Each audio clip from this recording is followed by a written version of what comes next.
ಈ ದೇಶಕ್ಕೆ ರೋಡ್ ಆಗಿರುವಂತ ಕಾಂಗ್ರೆಸ್ ಪಕ್ಷ ಇವತ್ತು ನಾವು ಕಾಂಗ್ರೆಸ್ ಪಕ್ಷ ಅಷ್ಟೊಂದು ಗುರುತನ್ನ ನಾವೆಲ್ಲರೂ ಕಾಪಾಡ್ಕೋಬೇಕಾಗ್ತದೆ. ನೀವೆಲ್ಲರ ಆಶೀರ್ವಾದ ಬೇಕಾಗ್ತದೆ. ನೀವು ಇವತ್ತು ಕಾಂಗ್ರೆಸ್ ಪಕ್ಷವನ್ನು ಬೆಂಬಲಿಸಿದ್ದೀರಾ. ಸರ್ಕಾರ ಕಾಂಗ್ರೆಸ್ ಪಕ್ಷ ಸರ್ಕಾರ ಕರೆಂಟ್ ಫ್ರೀ, ಇನ್ನೂರು ಕರೆಂಟ್ ಫ್ರೀ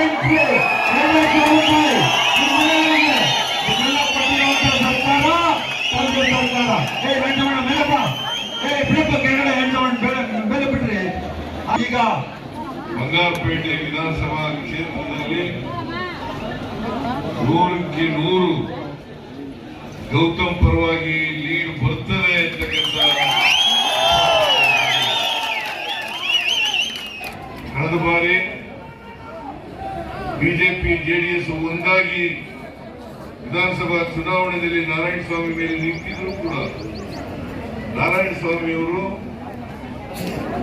ನೀವೆಲ್ಲರೂ ಕೂಡ ಆಶೀರ್ವಾದ ಮಾಡಿ ನಾರಾಯಣಸ್ವಾಮಿ ಅವರನ್ನ ಗೆಲ್ಲಿಸಿದ್ದೀರಿ. 3 ಸಾರಿ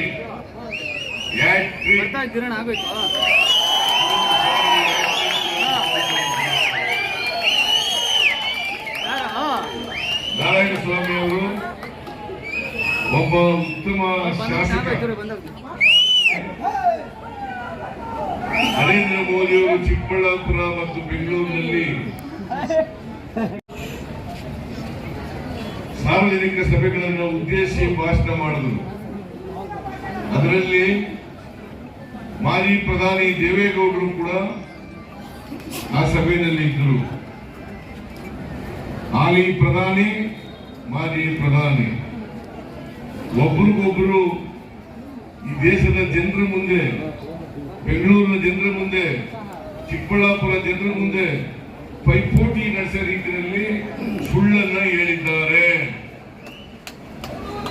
ನರೇಂದ್ರ ಮೋದಿ ಅವರು ಸುಳ್ಳು ಹೇಳಿದ್ದಾರೆ, ದೇವೇಗೌಡರು ಕೂಡ ಸುಳ್ಳು ಹೇಳಿದ್ದಾರೆ. ಹೌದು ಹೌದಾ ಇಲ್ಲ? ಕಾಂಗ್ರೆಸ್ ಪಕ್ಷದ ವತಿಯಿಂದ ಒಂದು ಅಡ್ವರ್ಟೈಸ್ಮೆಂಟ್ ಅನ್ನು ಕೊಟ್ಟಿದ್ದು, ಖಾಲಿ ಚೊಂಬು. ನರೇಂದ್ರ ಮೋದಿ ಅವರು ಪ್ರಧಾನಮಂತ್ರಿ ಆದ್ಮೇಲೆ ಕರ್ನಾಟಕಕ್ಕೆ ಏನೂ ಕೊಡಲಿಲ್ಲ, ಖಾಲಿ ಚೆಂಬು ಕೊಟ್ಟಿದ್ದಾರೆ, ಖಾಲಿ ಚೆಂಬು ಕೊಟ್ಟಿದ್ದಾರೆ. ಬಡವರ ಸಮಸ್ಯೆಗಳಿಗೆ ಏನು ಪರಿಹಾರ ಕೊಡಲಿಲ್ಲ.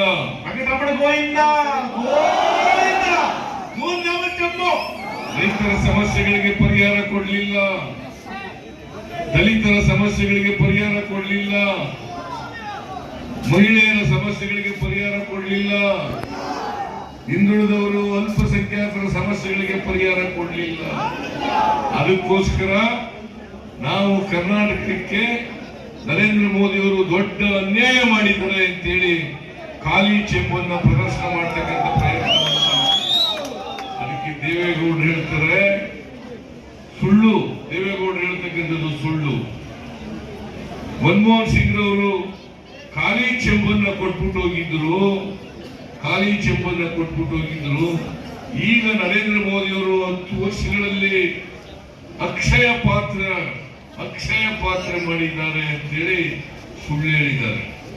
ನಾನು ಕೇಳ್ತೀನಿ ನರೇಂದ್ರ ಮೋದಿ ಅವರಿಗೆ, ದೇವೇಗೌಡರಿಗೆ ಕೇಳ್ತೀನಿ, ದೇವೇಗೌಡರೇ ಅಕ್ಷಯ ಪಾತ್ರ ಕೊಟ್ಟಿದ್ರೆ 2013-14ರಲ್ಲಿ ಈ ದೇಶದ ಮೇಲಿದ್ದಂತ ಸಾಲ 53,11,000 ಕೋಟಿ ರೂಪಾಯಿ, ಇವತ್ತು 187 ಲಕ್ಷ ಕೋಟಿ, 187 ಲಕ್ಷ ಕೋಟಿ ಈ ದೇಶದ ಮೇಲೆ ಸಾಲ ಮಾಡಿದಾರಲ್ಲ. ಇದನ್ನ ಅಕ್ಷಯ ಪಾತ್ರೆ ಅಂತ ಕರೀಬೇಕಾ? ಅಕ್ಷಯ ಪಾತ್ರೆ ಅಂತ ಕರೀಬೇಕಾ? ಖಾಲಿ ಚೆಂಬು ಅಂತ ಕರಿಬೇಕು, ಅಕ್ಷಯ ಪಾತ್ರೆ ಅಂತ ಕರಿಬೇಕು?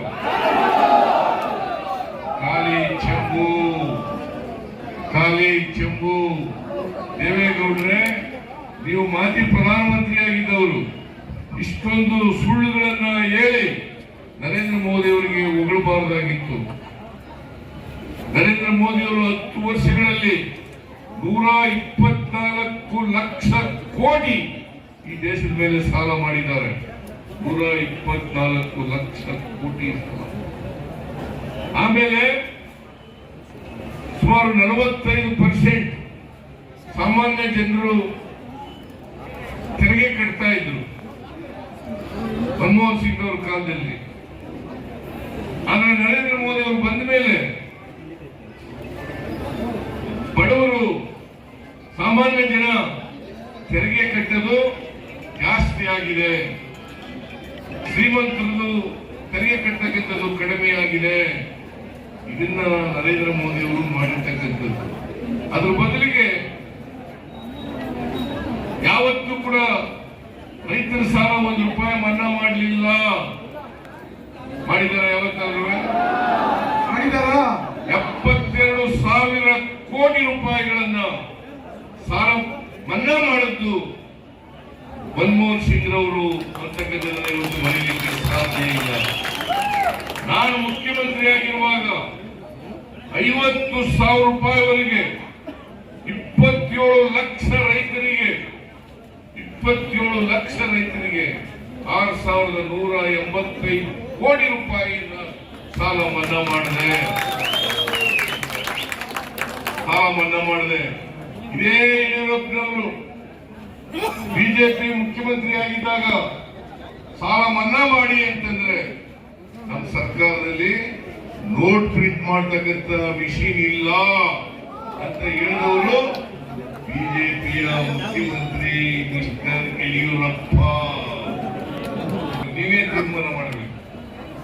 ತೀರ್ಮಾನ ಮಾಡಬೇಕು. ಅದಕ್ಕೆ ಅಖಿಲ ಭಾರತ ಕಾಂಗ್ರೆಸ್ ಪಾರ್ಟಿಯಿಂದ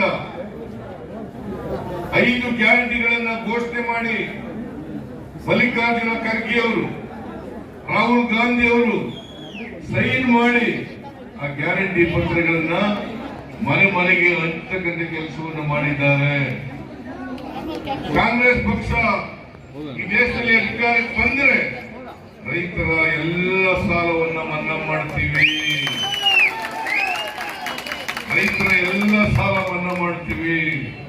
ಜೊತೆಗೆ ರೈತರು ಬೆಳೆದಂತ ಬೆಳೆಗಳಿಗೆ ಸ್ವಾಮಿನಾಥನ್ ವರದಿ ಪ್ರಕಾರ ಎಷ್ಟು ಖರ್ಚಾಗ್ತದೆ ಒಂದು ಬೆಳೆ ಬೆಳೆಯಲಿಕ್ಕೆ, ಅದರ ಮೇಲೆ 50% ಹೆಚ್ಚಾಗಿ ಲಾಭ ಸಿಕ್ಕ ರೀತಿಯಲ್ಲಿ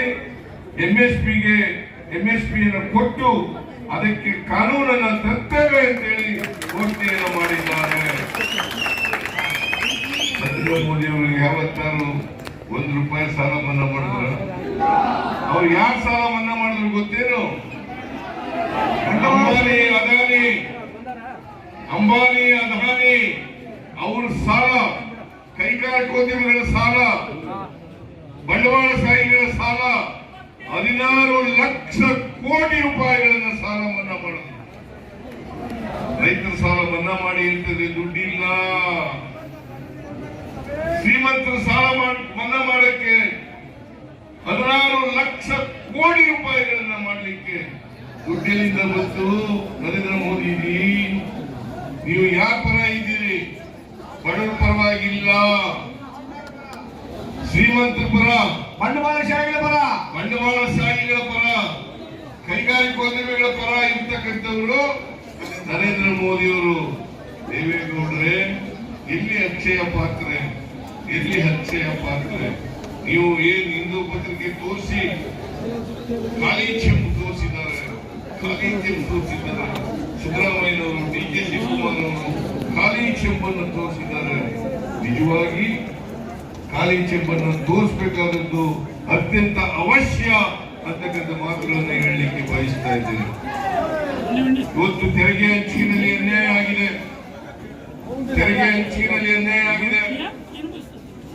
15ನೇ ಹಣಕಾಸಿನ ಆಯೋಗ ಶಿಫಾರಸು ಮಾಡಿದಂತ ಹಣ ಕೊಡಲಿಲ್ಲ. 11,495 ಕೋಟಿ ಹಣ ಕೊಡಲಿಲ್ಲ. ಮಂತ್ರಿಗಳನ್ನ ಭೇಟಿ ಮಾಡಿದ್ರು, ಕರ್ನಾಟಕದ ಪರಿಸ್ಥಿತಿಯನ್ನು ವಿವರಣೆ ಮಾಡಿದ್ರು.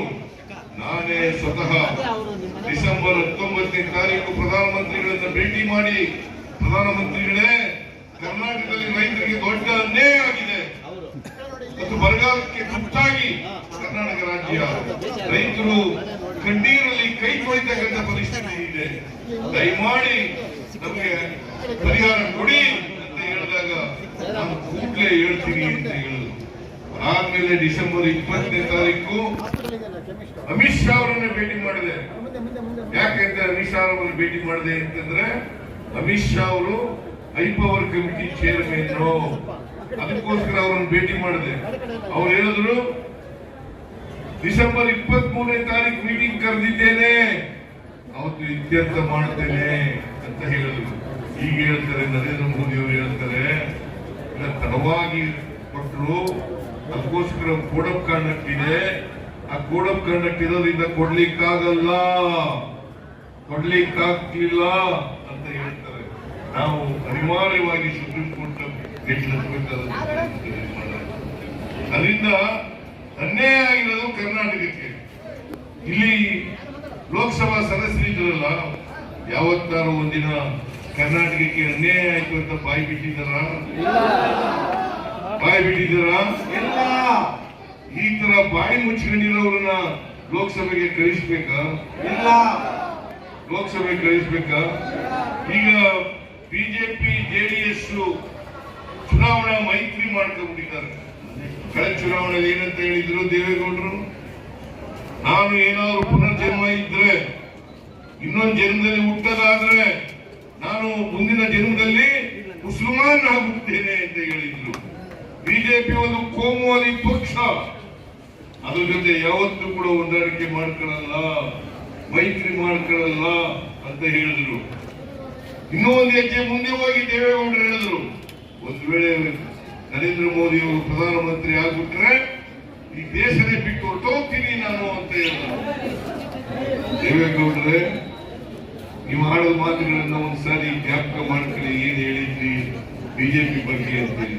ಇವತ್ತು ಇಬ್ರು ಬಾಯ್ ಬಾಯ್ ಅಂತ ಸೇರ್ಕೊಂಡು ಮೈತ್ರಿ ಮಾಡ್ಕೊಂಡು ಇದು ಒಂದು ಅಪವಿತ್ರ ಮೈತ್ರಿ, ಅಪವಿತ್ರ ಮೈತ್ರಿ. ಬಿಜೆಪಿ ದೇವೇಗೌಡರು ಇವ್ರಿಗೇನಾದ್ರು ನಾಚಿಕೆ ಇದೆಯಾ? ಮಾನ ಮರ್ಯಾದೆ ಏನಾದ್ರು ಇದೆಯಾ? ಇದೇ ದೇವೇಗೌಡರು ಹೇಳಿದ್ರು ಕಳೆದ ಲೋಕಸಭಾ ಚುನಾವಣೆಗೆ ಹಾಸನದಲ್ಲಿ ರಾಹುಲ್ ಗಾಂಧಿ ಅವರು ಬಂದಿದ್ರು. ಅವರು ಭಾಷಣ ಮಾಡುವಾಗ ಹೇಳಿದ್ರು ಜೆಡಿಎಸ್ ಜನತಾದಳ ಎಸ್ ಪಾರ್ಟಿ, ಬಿಜೆಪಿಯ ಬಿ ಟೀಮ್ ಅಂತ ಹೇಳಿದ್ರು. ಹಾಗೇನ್ ದೇವೇಗೌಡರು ಕೆಂಡಮಂಡಲವಾದ್ರು. ದೇವೇಗೌಡರು ಕೆಂಡಮಂಡಲ, ಬಿ ಟೀಮ್ ಅಲ್ಲ.